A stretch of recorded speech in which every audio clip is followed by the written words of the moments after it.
দেশের শিশুদের উপর হামের থাবা দিন দিন আরও প্রকোপ হচ্ছে।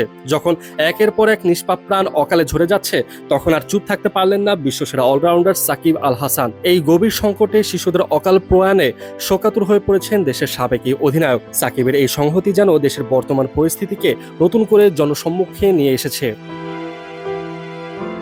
সাকিব আল হাসান তার ভেরিফাইড ফেসবুক পেজে গভীর মর্মবেদনা প্রকাশ করে একটি আবেগঘন বার্তা দিয়েছেন। সেখানে তিনি লিখেছেন, শিশুর হাসিতে যে পৃথিবী বেঁচে আছে, সেই পৃথিবীর কিছু আলো আজ হামের প্রকোপে নিভে গেছে। হারিয়ে যাওয়া প্রতিটি কোমল প্রাণের প্রতি গভীর শোক ও প্রার্থনা।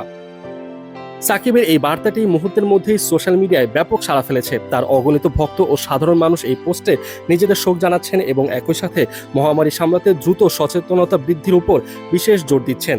সাকিবের এই মানবিক অবস্থান দেশের মানুষের মনে নতুন করে নাড়া দিয়েছে।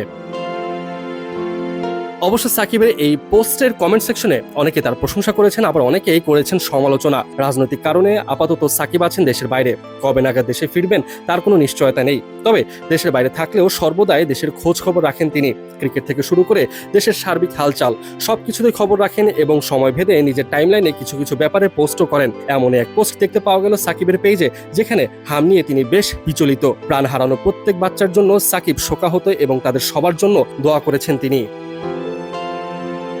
জাতীয় দলের বাইরে থাকা সাকিব আল হাসান এই মুহূর্তে নিজের পরিবারকে সময় দিতে ব্যস্ত। মাঝে মাঝে দেখা যায় কিছু ফ্রাঞ্চাইজি লিগে খেলে কিছুটা সময় পার করেন তিনি।